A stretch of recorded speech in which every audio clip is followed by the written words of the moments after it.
Welcome to the Cambridge Neuroscience Interdisciplinary Seminar Series. This series features current work from neuroscientists across the schools and departments of the University of Cambridge, reflecting the pioneering work and diverse interests of our members here. Each seminar focuses on one of the new interdisciplinary themes of Cambridge Neuroscience, which we will be launching later this year. For more info on the talks covered in this seminar series and all things neuro-related in Cambridge, please follow us on Twitter at CamNeuro and follow the links below. Today we are delighted to welcome Dr. Petra Vertes. Petra is an assistant professor in the Department of Psychiatry, where she leads the Systems and Computational Neuroscience group. She is a fellow at the Alan Turing Institute and is also one of the co-founders of the Cambridge Networks Network, a forum for academics across different disciplines who share an interest in network science. Her research applies tools from physics, engineering, and network science to fundamental problems in neuroscience and mental health.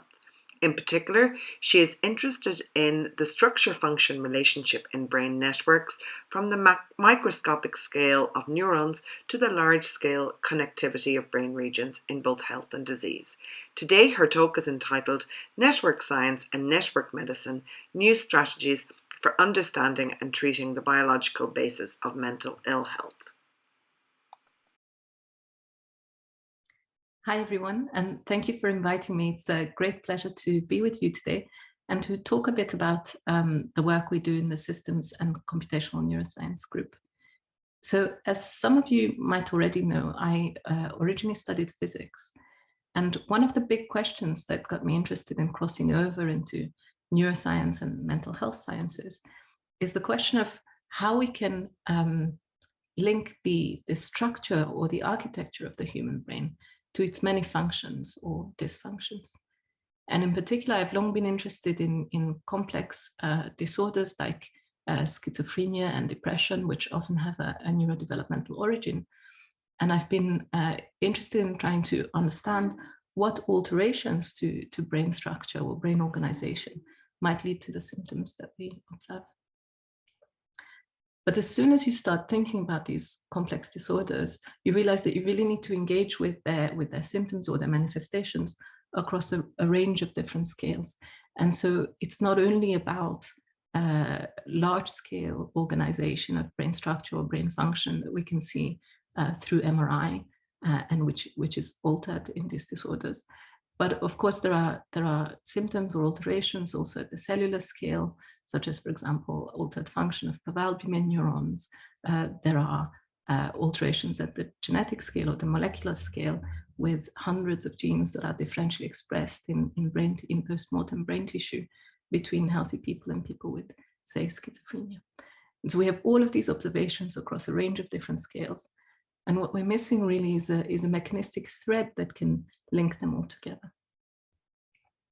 And then finally, even if we did arrive at a biological understanding of the underpinnings of a complex disorder like that, it would still be a bit of a leap to get from that new understanding to new therapies that can help people in practice. And so these are the three topics that occupy most of my lab's work and that I would like to talk about today. How we link structure and function in neuroscience, how we link across scales between the macro scale and the micro scale, and then how we can move from genomic insights towards hopefully new therapies. So let's start with linking function and brain network structure.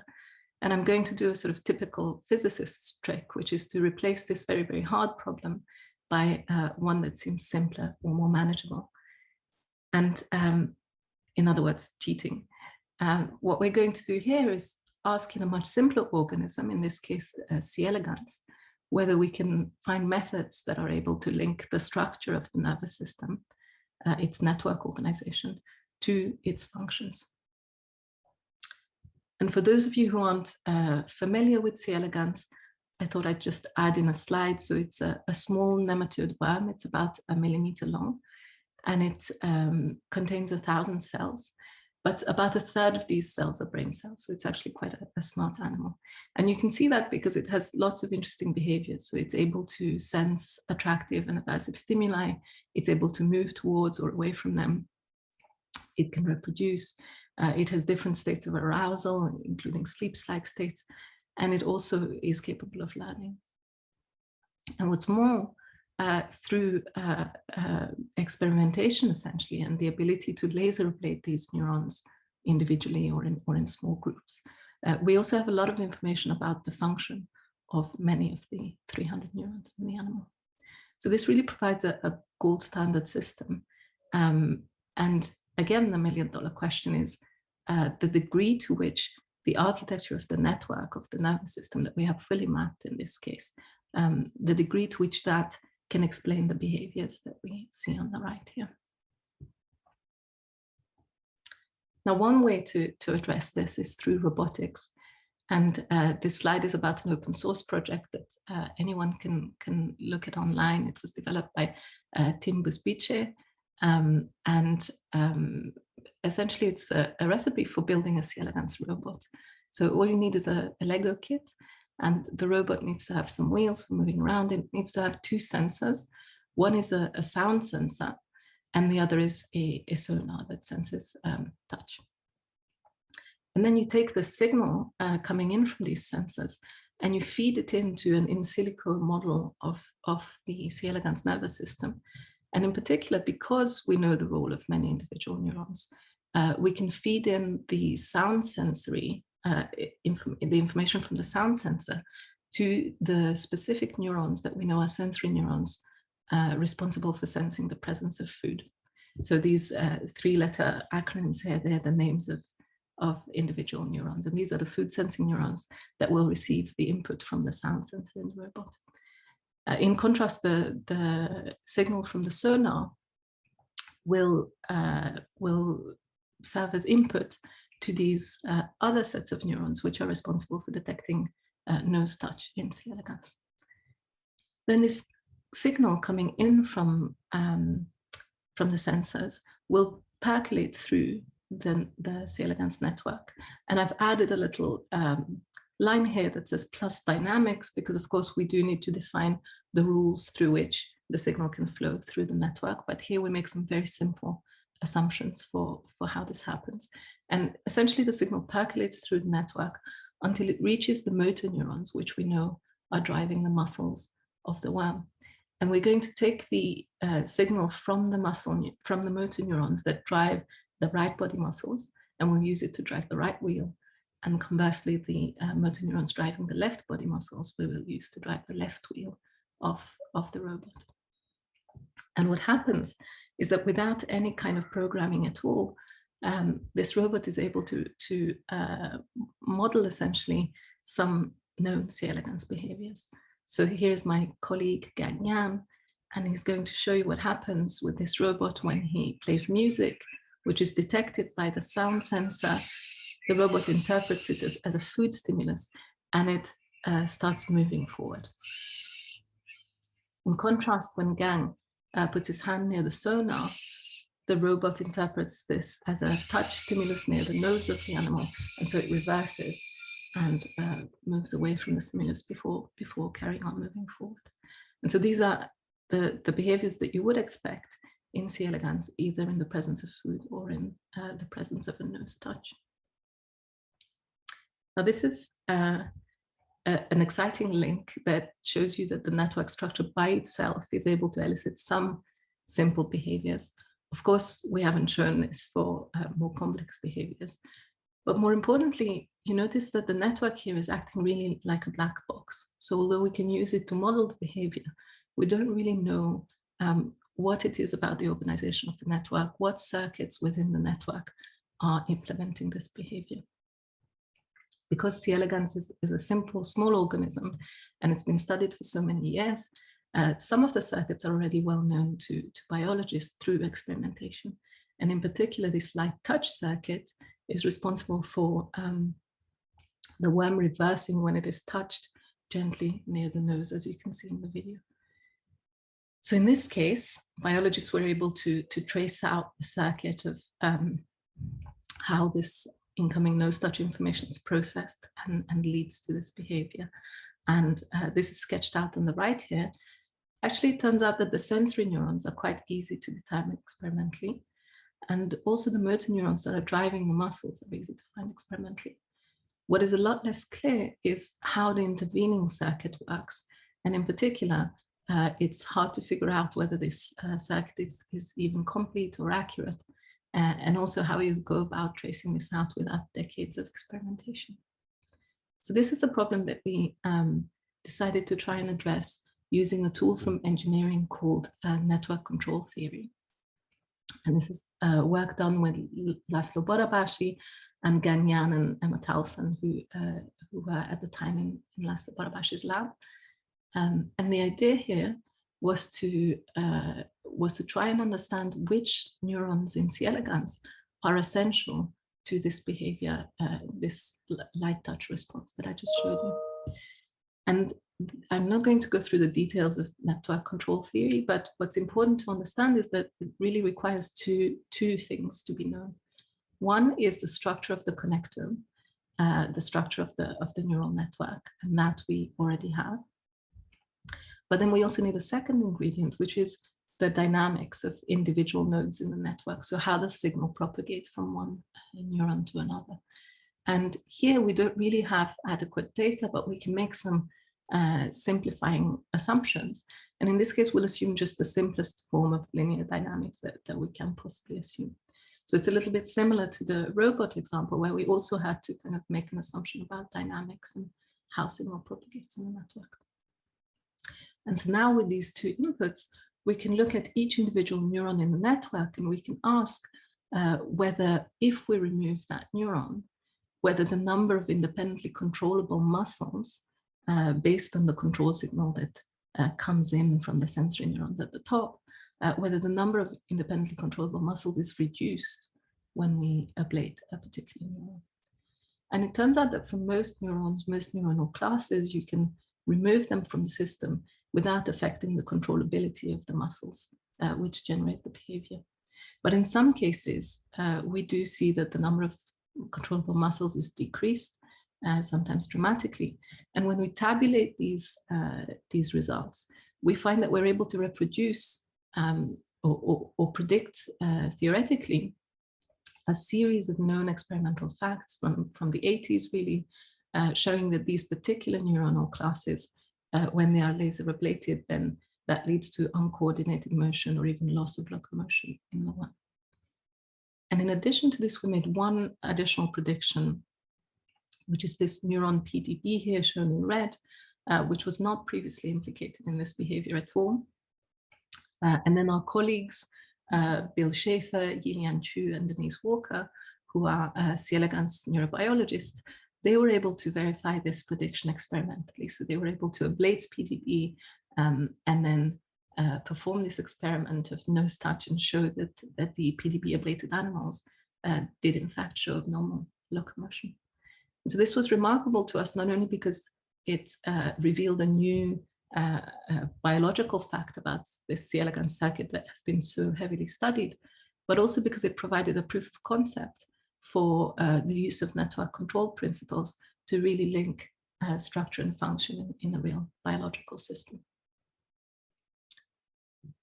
So with this, let's return to the human brain and see what progress we can make there. So by way of introduction, I'll just recap what a human brain network actually is and how we measure it. It typically derives from neuroimaging data. And what we do is that we subdivide the brain into roughly equal sized regions that are anatomically defined, let's say 200 or 300 regions. And these will become the nodes of the network. And then to determine the connections in the network, we use MRI data. And so depending on the modality of data that we use, we end up with different kinds of brain networks.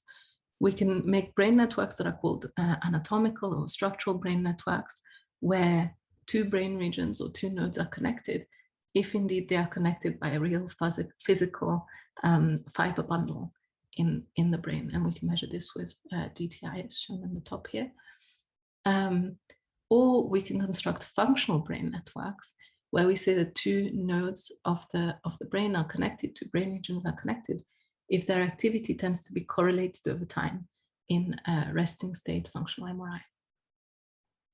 So either way, we end up with this macro scale brain network or macro scale connectome, where the nodes represent large scale brain regions, and then we have these connections amongst them.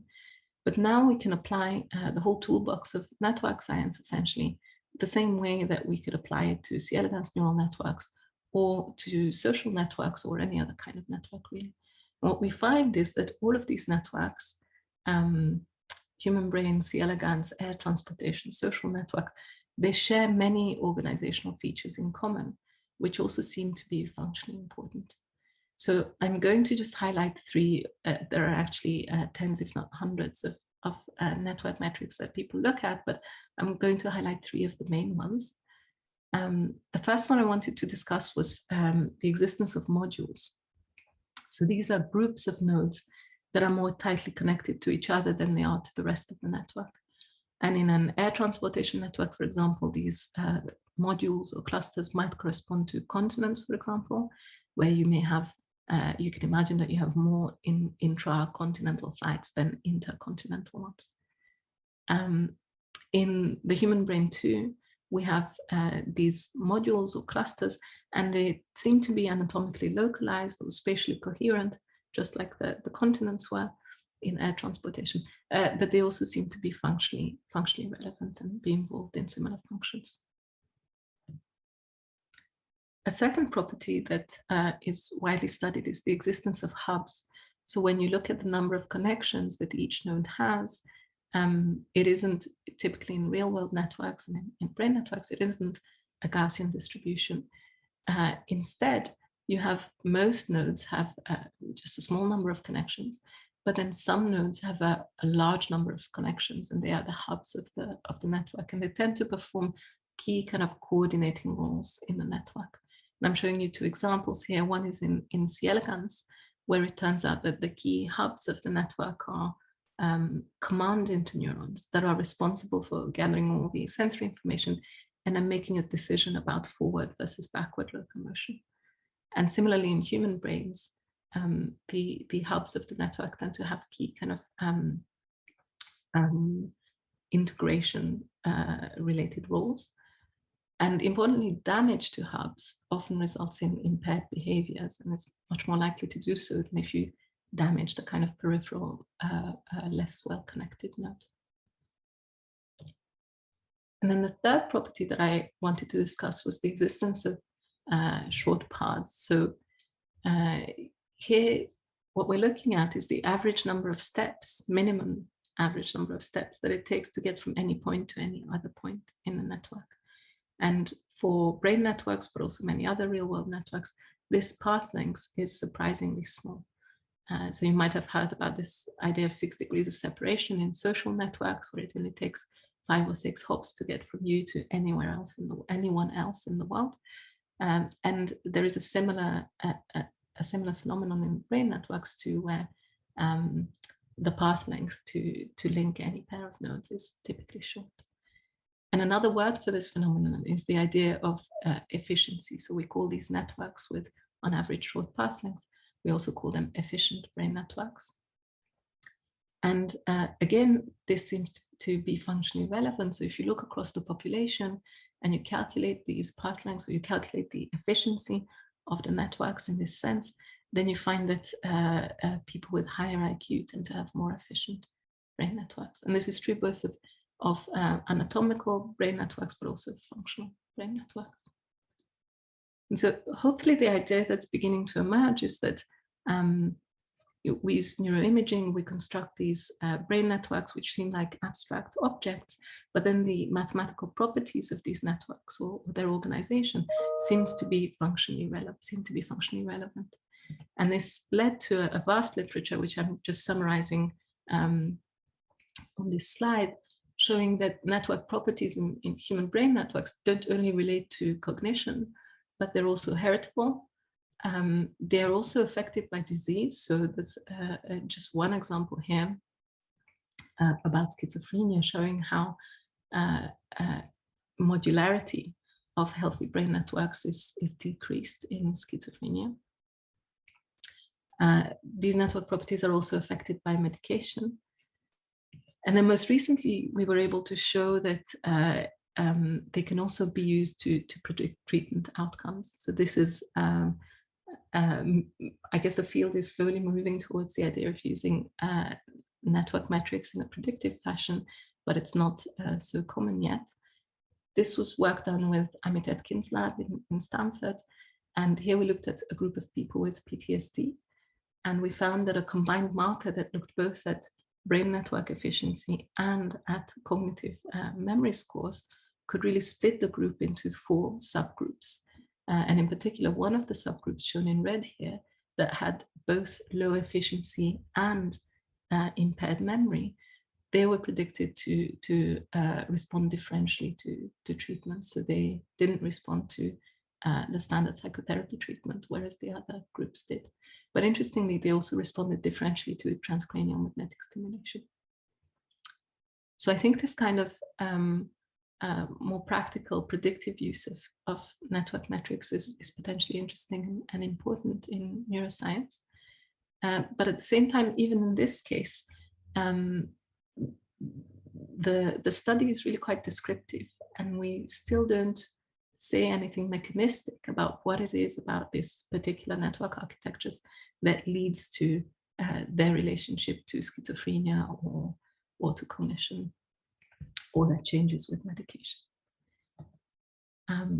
And so now what we're interested in is moving towards this more mechanistic explanation. And I think the missing element again is dynamics. So remember, with C. elegans, we could only link to function when we combined structural information about the brain network structure with some assumption about dynamics. And when we actually tried to explicitly model function. So that's where we're moving towards. And this is work done by Agostan Mihalik, who is a postdoc in the lab.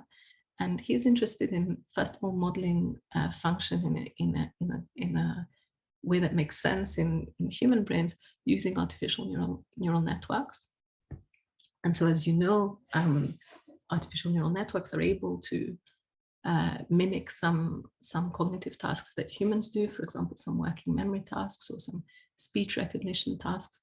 And so here, that's what we're doing. We have a specific kind of artificial neural network framework called reservoir computing. And it consists of, first of all, some inputs that reaches the reservoir. Then we have the reservoir layer, which typically in this literature tends to be a large, randomly connected set of neurons. And then we have some outgoing connections that kind of read out the information from the activity of this network into an output, which will be the output of the task, if you wish.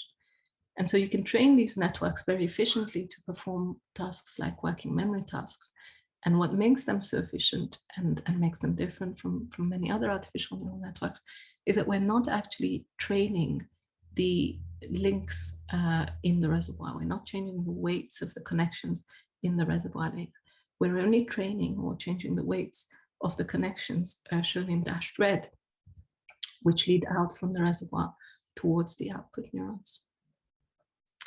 And so this both makes the system quite efficient at learning, but also it enables us to then ask which type of reservoir architectures are most conducive to a successful working memory task, for example.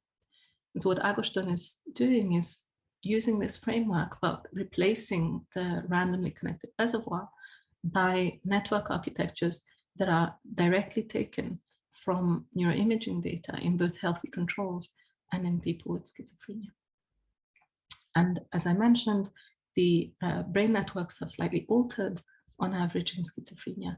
And what Agostan is asking is whether this alteration is enough to explain the decreased performance in working memory tasks that we observe in people with schizophrenia, but can we now model it in this reservoir computing framework so that simply the difference in brain architecture can reproduce this difference in cognitive performance. So I don't know the answer to this yet because it's work currently underway. But I think even if we imagine that the answer is yes, and we have successfully linked the macro scale structure of the brain to a symptom of schizophrenia, we still need to ask what it is at the biological level, at the micro scale, that is driving these large scale changes in brain organization that are characteristic of schizophrenia. So one of the big breakthroughs in my mind in neuroscience over the last few years has been the publication of the Allen Human Brain Atlas.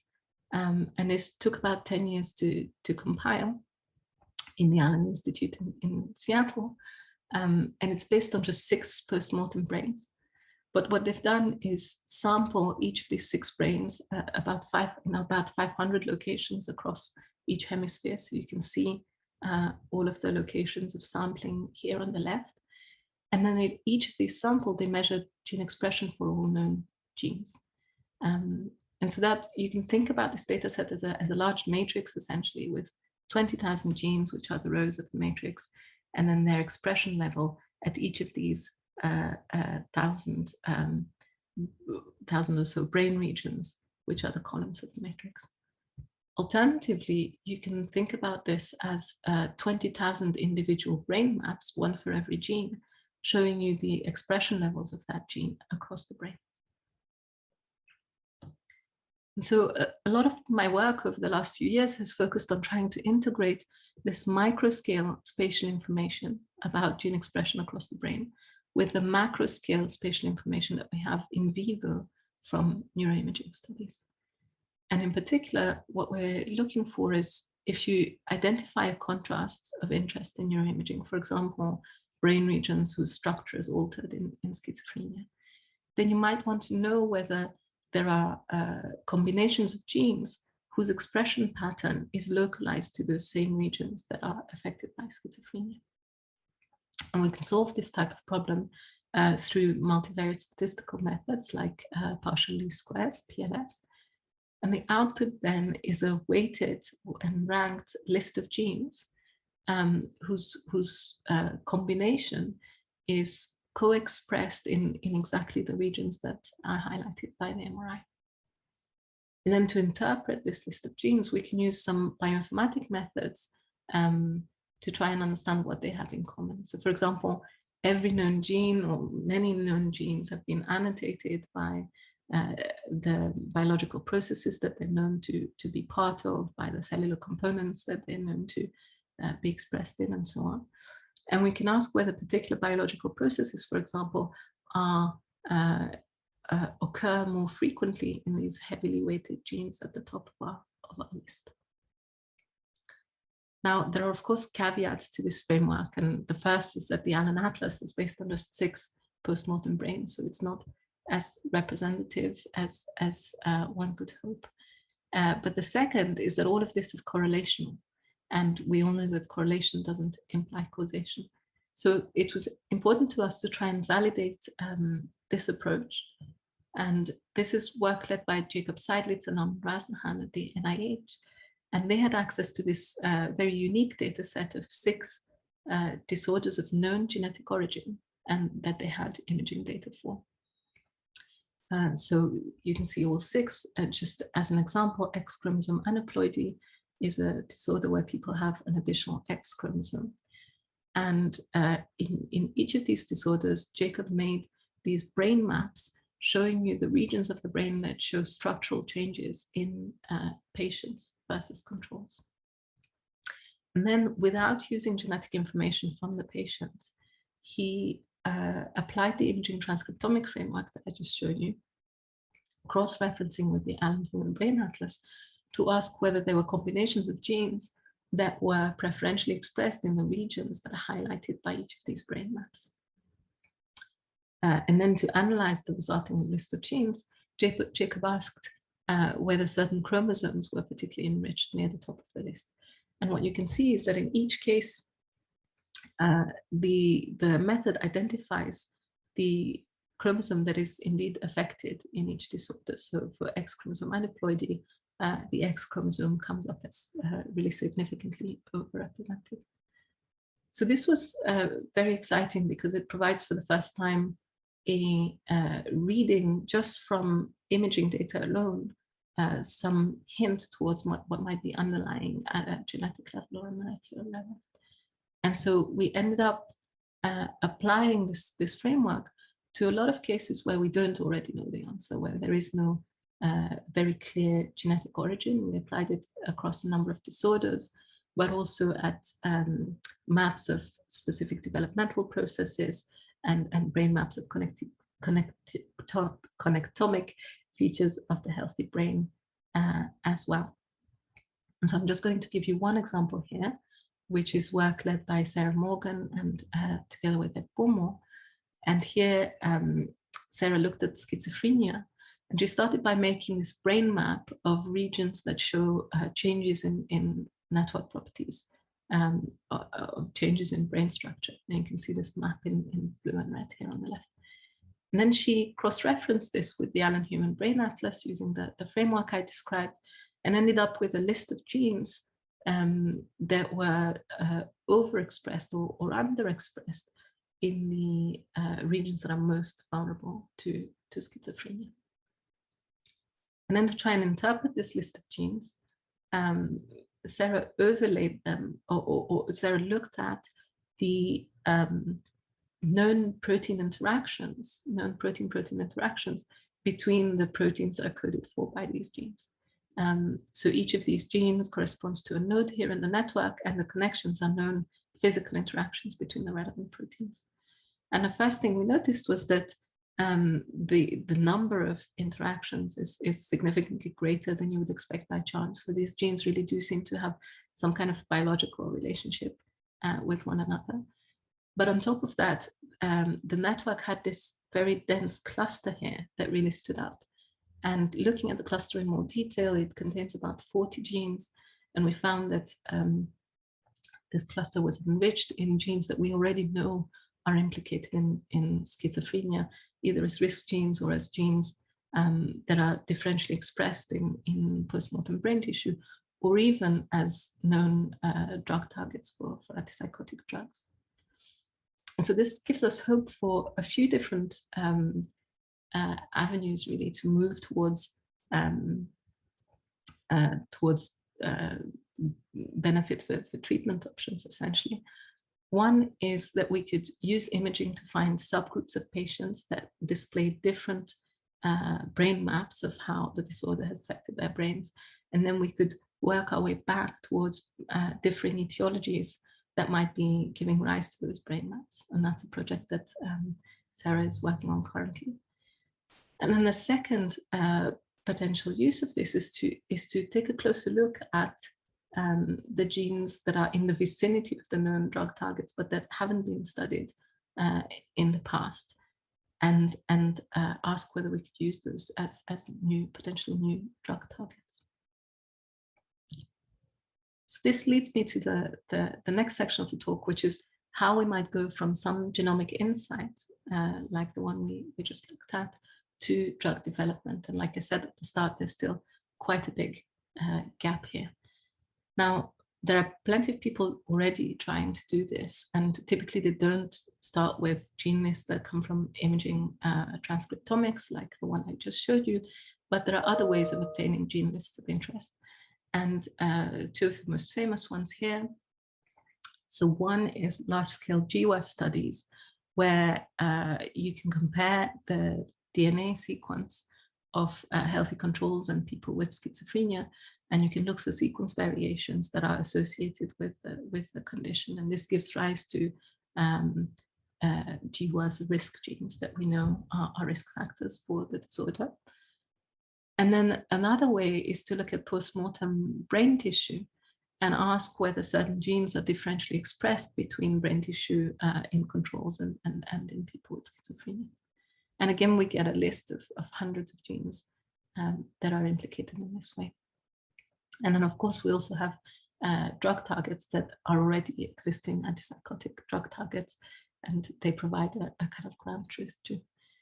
But what's surprising and problematic is that these lists of genes that we obtain through different methods tend to not show a very great overlap. And so one thing that we decided to look at, this is work done together with the Lieber Institute and with Daniel Weinberger and Eugenia Radulescu. And they really became interested in the power of network representations to yield kind of biological insight. And so what we started looking at is whether there were network based methods that could give us a more interesting read on genes whose expression differs in postmortem brain tissue between cases and controls. So this is not a new method. It's well known that you can take samples from, in this case, controls, and you can look at gene expression across each of these people, each of these samples, and then you can construct a co-expression network where each node is a gene, and two genes are connected if their expression levels tend to be correlated across people, across healthy controls in this case. And then, of course, you can make a similar gene co-expression network also based on the samples from people with schizophrenia. And our idea was that instead of looking for genes whose expression level is different between cases and controls, we could look for genes whose position in this network, in these networks, is altered between the control network and the network for schizophrenia. So I'm showing you a cartoon example here where this gene I has a high connectivity towards other darker blue nodes, other nodes in its module in controls, but its connectivity is much decreased in the case of schizophrenia. And it turns out that if we shift our focus to this network-based identification of differentially expressed genes, then we observe a much greater and a significant overlap between these post-mortem genes of interest and the genes that we get from GWAS studies, but also the list of known drug targets. So this encouraged us to think that a network view of lots of different omic data essentially could provide a more biologically meaningful insight. And what's especially interesting, if you think back to the imaging transcriptomic work that I showed you, is when Sarah made this list of genes of interest that came from the imaging transcriptomic framework, she needed to overlay them on what is known about protein-protein interactions to then highlight this very interesting group of genes. And networks are an interesting framework because you can construct them based on very different data. So here you can see protein interaction networks at the top, where nodes are genes corresponding to each protein. At the bottom, you see gene co-expression networks, which are constructed completely differently based on different omic data. But the nodes, again, are genes. And so you begin to see that you can construct layers of networks connecting genes for different reasons. One layer might be co-expression, one might be co-regulation, one might be co-methylation, one might be protein-protein interactions. And what we believe is that the combination of all these network layers might be a much better predictor of future drug targets. So this is an idea that we've just recently started working on. But networks, of course, offer a useful way of combining different layers. And in fact, there are many multi-layer network methods already available. So what I hope I've shown you is that at least in principle, we can trace a path that can link symptoms like reduced working memory to large-scale brain network structure. Then we can relate this large-scale brain network structure to micro-scale biological insights like list of genes that might be involved. And then we can, at least in principle, put together all of these genomic insights to try and move towards new therapeutic targets. So this is, these are three axes of work in the lab, but they hopefully all come together to try and shed new light on complex disorders like schizophrenia and depression. And then in the remaining time, I just wanted to tell you about two more avenues that we pursue in the lab. They're not so much research topics as a kind of strategic position really on how we think we ought to try and study these complex disorders. And so the first point I wanted to make is about development. So I think I mentioned in passing that both schizophrenia and depression can be thought of as neurodevelopmental disorders. And so it stands to reason that they can only really be understood in a neurodevelopmental context. And so a lot of the lab are actually focused on trying to characterize and model the development of brain networks in health, first of all, and then to try and understand these disorders as deviations from the healthy trajectory. I have this one very, very complicated slide, but it just makes the point that although schizophrenia symptoms tend to emerge in adolescence, actually we know that there are genetic risk factors which are there from conception really, but there are also environmental risk factors that occur as early on as during gestation. So for example, we know that maternal inflammation during pregnancy increases the risk of schizophrenia later in life for the offspring. And so it stands to reason that it's not enough to understand the brain structure and everything about its relationship to symptoms in the adult or even in the adolescent that's displaying symptoms, but we need to think about this developmental trajectory. And perhaps there are even specific windows of vulnerability during development, which might also be specific windows of opportunity for nudging the developmental trajectory away from an atypical trajectory and towards normal development.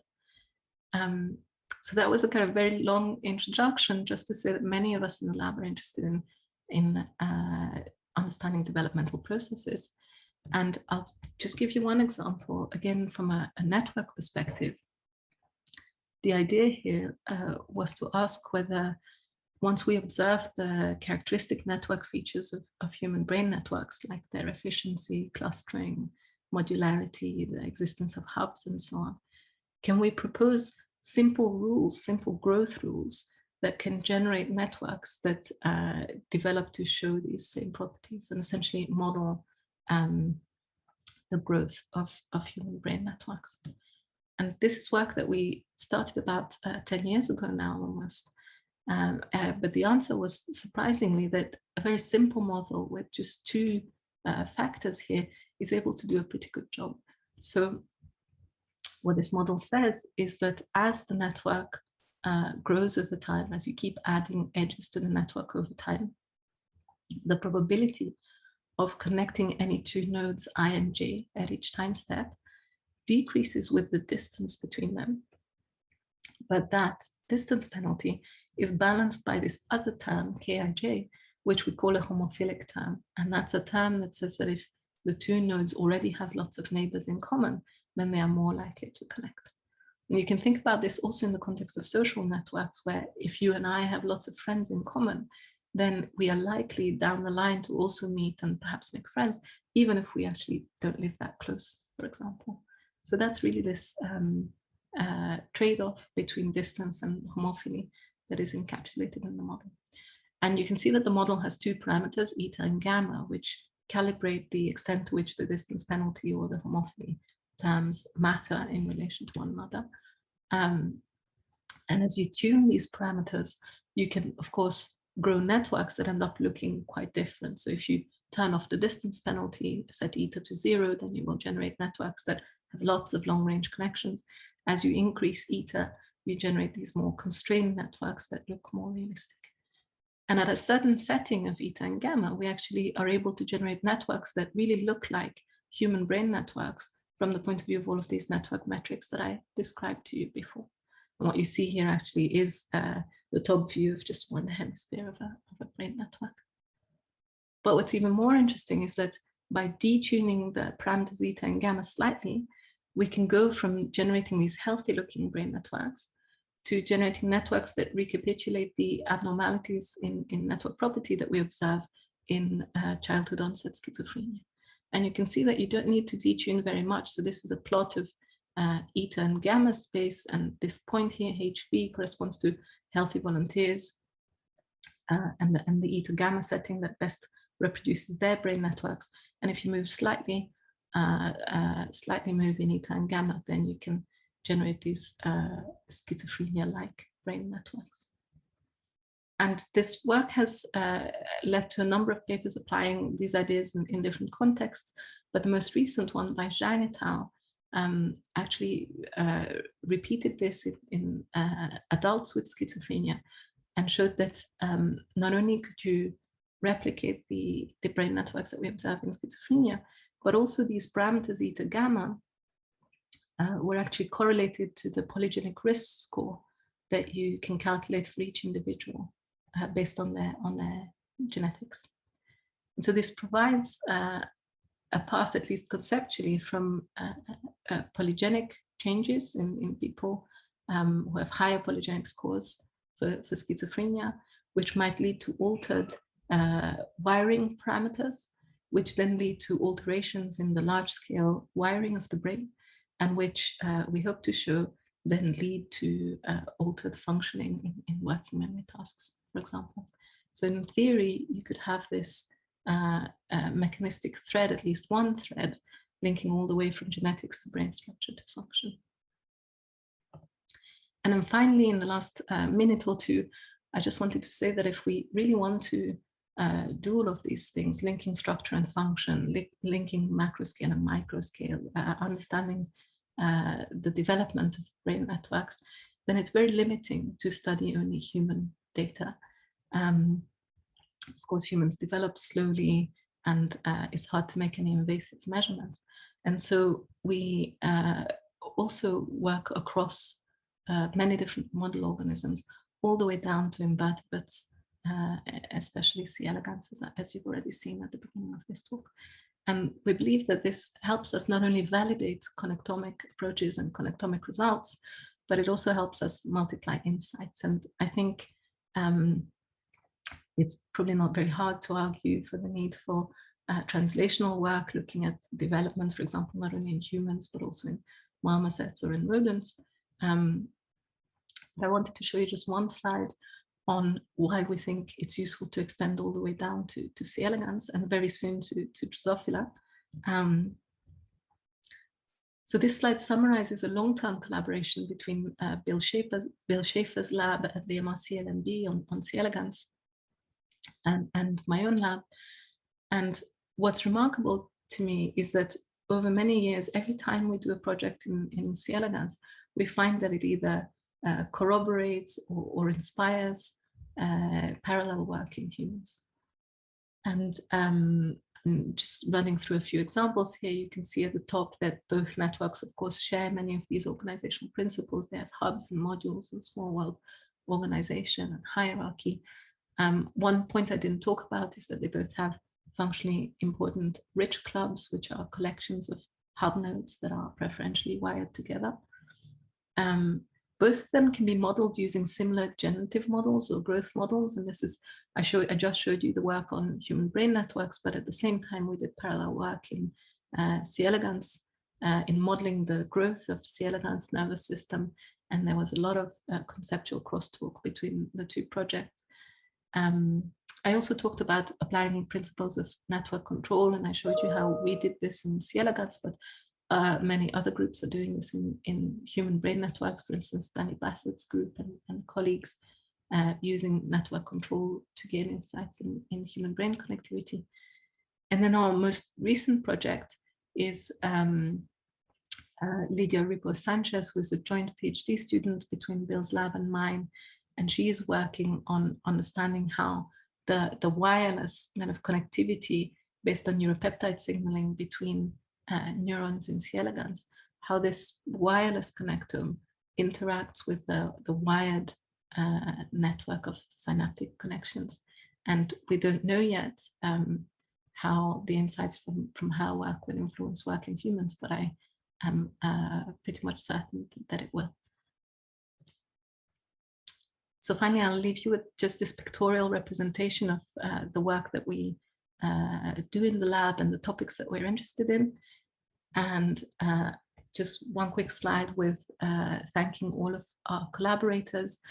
This slide really includes all of them, but I hope that I've highlighted with pictures and names all the people that were involved in the specific work that I presented today. And then finally, I wanted to thank the people currently in the lab who are doing all of this work. and who are doing a great job at making an interdisciplinary team work between people working on C. elegans, rodents, artificial neural networks, and they all get along and inspire each other. And with that, I'd like to thank you for your attention too. Thank you, Petra, for that wonderful talk. Join us next time when we welcome Professor Jeff Daly. Jeff is a professor in the departments of psychology and psychiatry, and his research spans the fields of behavioural and cognitive neuroscience, psychopharmacology, and the translation of basic advances in neuroscience to clinical psychopathology, including schizophrenia, attention deficit hyperactivity disorder, Parkinson's disease, and drug addiction. He'll be speaking to us on brain and behavioural aspects of early life adversity. Don't miss it. For more info on the talks covered in this seminar series and all things neuro-related in Cambridge, please follow us on Twitter @CamNeuro and follow the links below. See you next time.